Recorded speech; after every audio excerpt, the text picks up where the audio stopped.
सबसे पहले तो सभी प्रेस बंधुओं का इस प्रेस कॉन्फ्रेंस में आने के लिए बहुत बहुत धन्यवाद।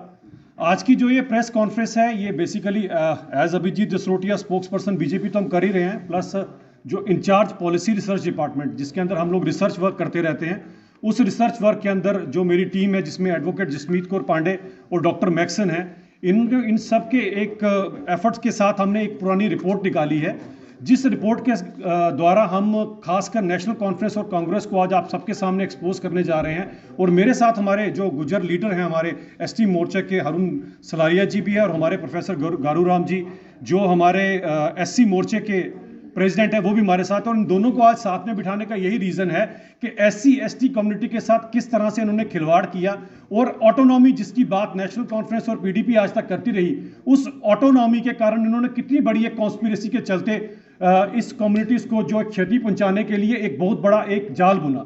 उस जाल का आपके सामने पर्दाफाश आज हम करेंगे। ये है रिपोर्ट स्टेट ऑटोनॉमी कमेटी की।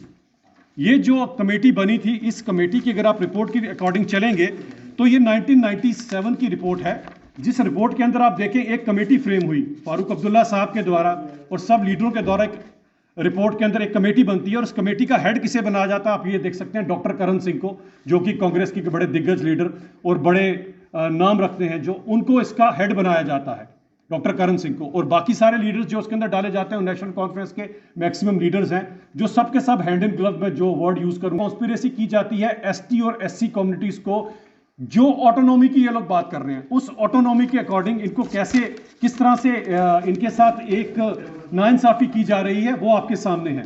ये जीएडी का ऑर्डर नंबर 1164 है, जो 29/11/1996 का गवर्नमेंट का ऑर्डर है, जिसके अंदर डॉक्टर करण सिंह उस कमेटी को हेड कर रहे हैं। अब इसके अंदर जो विशेष चीज आपको जान लेना जरूरी है कि जैसे इन सब पार्टियों ने आज तक हमेशा ऑटोनॉमी की बात की और धारा 370 की आड़ में इस ऑटोनॉमी की बात करते थे, लेकिन ये दो कम्युनिटीज, एससी कम्युनिटी और एसटी कम्युनिटी, और खासकर एसटी कम्युनिटी जिसको उन्होंने हमेशा ही ऑन ए राइड लिया और अपना वोट बैंक समझ के इस्तेमाल किया। अब इसके अंदर ये एक 11 नंबर का पॉइंट है जिसमें ये आर्टिकल 332, आर्टिकल 337 और 339 उसकी एब्रोगेशन की बात करते हैं कि इस आर्टिकल हिंदुस्तान के इस कॉन्स्टिट्यूशन को हम नहीं मानेंगे। और ये कॉन्स्टिट्यूशन भाइयों आप सबको बताना जरूरी है भाइयों और बहनों, वो इंपॉर्टेंट ये है कि ये आर्टिकल जो है that is pertaining to reservation for SC community and ST community. तो डेलिबरेटली, और इसके अंदर हेड इन ग्लव कौन है, कांग्रेस और नेशनल कॉन्फ्रेंस दोनों के दोनों। ये इतना बड़ा एक जाल बुना गया इस ऑटोनॉमी रिपोर्ट के द्वारा ताकि इन लोगों के ऊपर जो हक है इनका इनसे छीना जाए। और इसी कारण जो है ये कम्युनिटी जो है हमेशा पसमानदा रही, पीछे रही।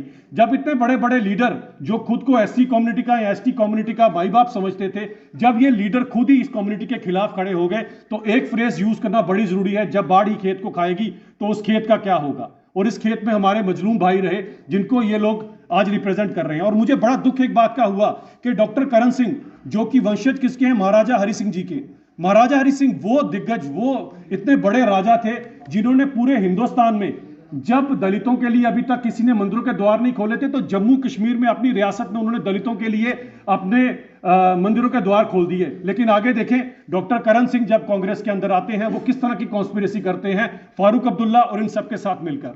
तो एक बहुत बड़ा एक्सपोज है। मैं आपको एक और छोटा सा इंसिडेंट महाराजा हरि सिंह का जरूर बताना चाहूंगा कि कितना प्यार था उनको, खासकर दलितों के साथ और एसटी कम्युनिटी के साथ।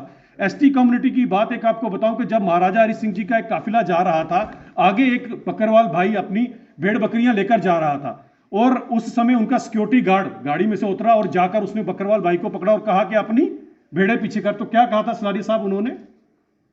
उस सबसे पहले सबको मेरी तरफ से आदाब। मैं कहूंगा कि सबसे अगर कोई धोखेबाज पार्टी है वो कांग्रेस, नेशनल कॉन्फ्रेंस और पीडीपी है। अगर महाराजा की बात करें तो एक ज़माने में हमारे महाराजा जी बाई रोड यहाँ रामबन से कश्मीर के लिए जा रहे थे, तो आगे रास्ते में हमारे एसटी लोग आगे अपना डेरा और भेड़ बकरियाँ लेकर, तो वहाँ काफिला रुकवा दिया और जो सिक्योरिटी गार्ड है वो नीचे उतरा। उसने कहा भाई यहाँ महाराजा जी आप एक काम करो, साइड मार जाओ, महाराजा जी बैठे हैं। तो वो बकरवाल जो था वो नीचे उतरा, उसने फख्र से कहा उस सिक्योरिटी गार्ड को कहा आपको पता है कि यहाँ महाराजा हरि सिंह को राज है, महाराजा हरि सिंह को राज है।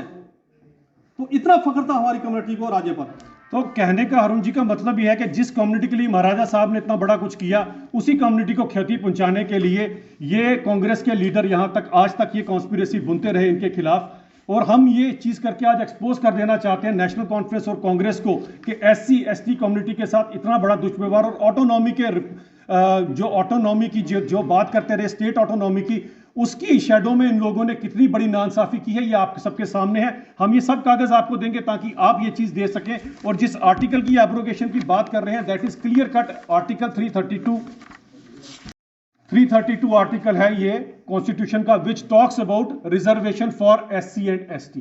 तो आज मैं जरूर चाहूंगा प्रेस बंधु इनसे जरूर ये सवाल पूछे कि आप लोगों ने ये जो इतना बड़ा षड्यंत्र आज तक जो बुना, ये क्यों बुना। और हम एक धन्यवाद करना चाहते हैं खासकर अपनी सरकार का भी इसके अंदर और प्रधानमंत्री नरेंद्र मोदी का, क्योंकि अगर ये 5 अगस्त 2019 का वो ऐतिहासिक दिन ना होता, वो एब्रोगेशन आर्टिकल 370 की ना होती, तो कभी भी गुज्जर बकरवाल भाइयों को, शेड्यूल कास्ट भाइयों को कभी भी उनका हक ना मिलता।